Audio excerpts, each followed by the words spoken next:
From a modern perspective, ancient history is filled with events and decisions that might seem, at the very least, surprising. Among bizarre laws, unexpected decrees, and radical reforms, the leaders of the past left a legacy as fascinating as it was eccentric. What drives a society to change even the most basic rules?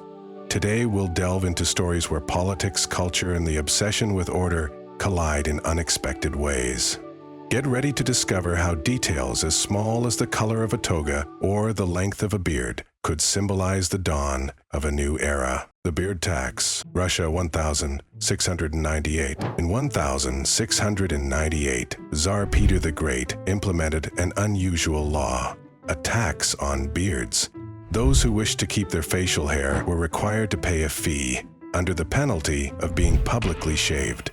This law, part of his reforms to modernize Russia, aimed to align the country with European standards. Influenced by his travels to Western Europe, Peter saw beards, a symbol of religiosity among Orthodox Russians, as an obstacle to progress. Men who paid the tax were given a beard seal metal token, while peasants were exempt. The measure targeted the upper classes, the main recipients of his reformist vision. Guards, nicknamed the Tsar's barbers, were tasked with publicly shaving the offenders, a humiliating act designed to reinforce his message. However, the law provoked backlash from traditional sectors who viewed it as an attack on their spiritual and cultural identity. For many, shaving was both a personal and religious offense. Despite the resistance, the law fulfilled its symbolic purpose, marking the beginning of a new era in Russia. Beards, once symbols of faith, became the center of a conflict between tradition and modernity, highlighting just how far Peter was willing to go to transform his empire. The prohibition of the color purple in clothing, Ancient Rome, 81 A.C. In 81 BCE, under the rule of Lucius Cornelius Sulla, Rome enacted a sumptuary law that reflected the harshness of his dictatorship with a touch of color, purple. This decree prohibited plebeians from wearing togas dyed in this prestigious color, which was reserved exclusively for the senatorial elite. Purple, obtained from the sacrifice of thousands of murex snails, symbolized more than wealth. It spoke of power, authority, and a divinity that only a few could claim. In Sulla's Rome, clothing was a manifesto of social status. The law was not merely a fashion whim, it was a tool of social control, a way to keep each Roman in their designated place as dictated by fate and law. In his effort to restructure society after years of civil war, Sulla saw this prohibition as an opportunity to make class distinctions explicit. Plebeians, those whose existence was woven in the shadows of power, now faced severe punishment if they dared to adorn themselves with the color of the gods. The cost of purple, both in financial terms and human effort, made it inaccessible to most. But beyond the cost, this law spoke of a Rome where every color, every thread, was a declaration of who you were in the grand tapestry of the city. The prohibition not only protected a symbol of status, it also ensured that power remained in the hands of those whom Sulla deemed worthy. Window tax, England, 1696. In 1696, during the reign of William III, England implemented a peculiar tax known as the window tax. This law taxed families based on the number of glass windows in their homes, which particularly affected the middle and lower classes. Although it might have seemed like a trivial tax, its purpose was clear: to raise funds to offset the enormous expenses caused by the 9 Years' War, a conflict that took place between 1688 and 1697, and had severely weakened the kingdom's economy. Glass was considered a luxury at the time, and its use was primarily restricted to the wealthier sectors of society. The imposition of this tax was not only aimed at filling the state's coffers, but also at taxing what was perceived as a symbol of ostentation. However, the effect of the law was notable.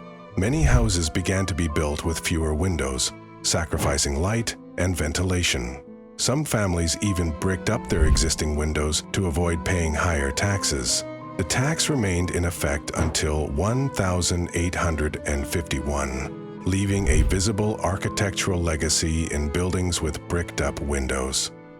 This chapter of English history illustrates how, in times of crisis, governments resort to taxing even the most mundane aspects of life. The imaginary legislation of monsters in Norwegian waters, Norway, 13th century. In the 13th century, Norway adopted a unique law that reflected the beliefs and fears of the time. According to this regulation, sailors were required to report any sightings of giant sea creatures, such as krakens or sea serpents, under the penalty of severe fines. Far from being a mere act of superstition, this measure aimed to protect maritime routes and maintain order in a region where maritime trade was vital. In the Middle Ages, the ocean was an unknown and dangerous territory. Stories about sea monsters proliferated among sailors, fueled by sightings of whales, giant squid, or natural phenomena that were hard to explain. For sailors, these creatures were not only physical threats, but also omens or divine warnings.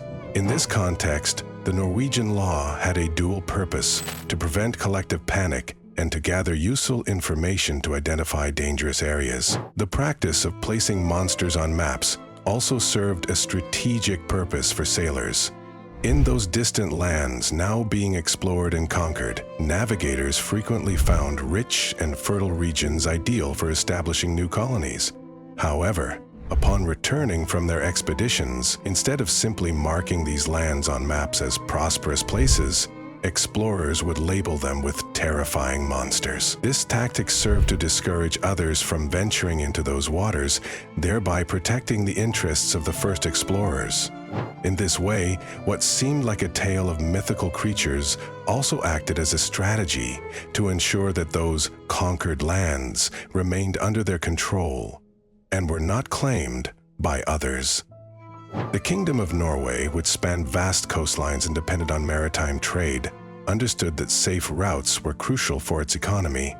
The authorities needed to know which regions could harbor dangers, whether real or imagined, so they could adjust their commercial and military strategies. In this way, the sailors' reports became valuable tools for the kingdom's administration. While it may seem like an odd historical detail today, this law shows how a society's fears and beliefs can be woven into its legal systems.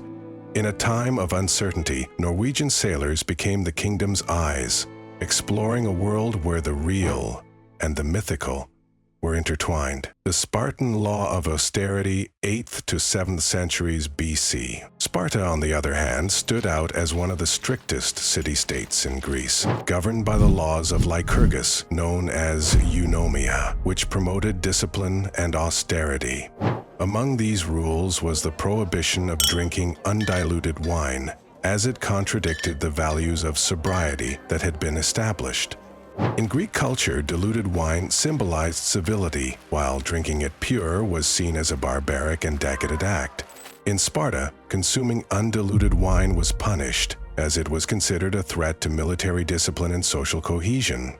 Spartans valued austerity and rejected personal pleasures that did not contribute to the collective well-being. However, diluted wine was allowed during the Syssitia, banquets that fostered camaraderie among male citizens, always under strict sobriety. This law symbolized the values of Sparta, in contrast to other cities like Athens, where wine was a source of enjoyment.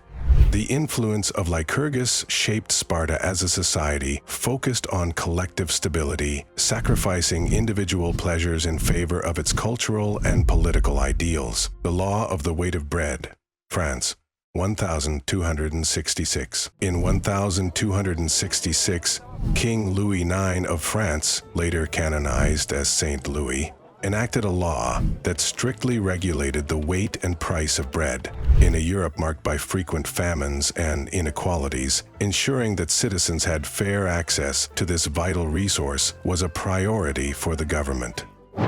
The law established strict measures to prevent fraud. Bakers were required to adhere to precise standards, both in weight and quality, avoiding practices that would harm consumers, such as reducing the size of loaves or mixing lower-value ingredients. Any violation was considered a serious offense.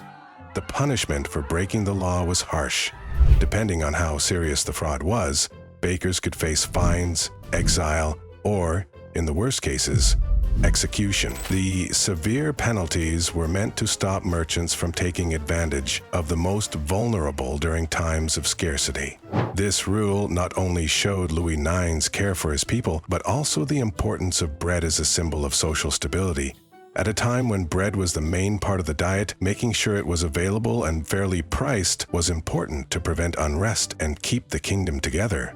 The religious reform of Akhenaten, 14th century BC. In the 14th century BC, during the reign of Akhenaten, Egypt experienced one of the most radical religious reforms in ancient history.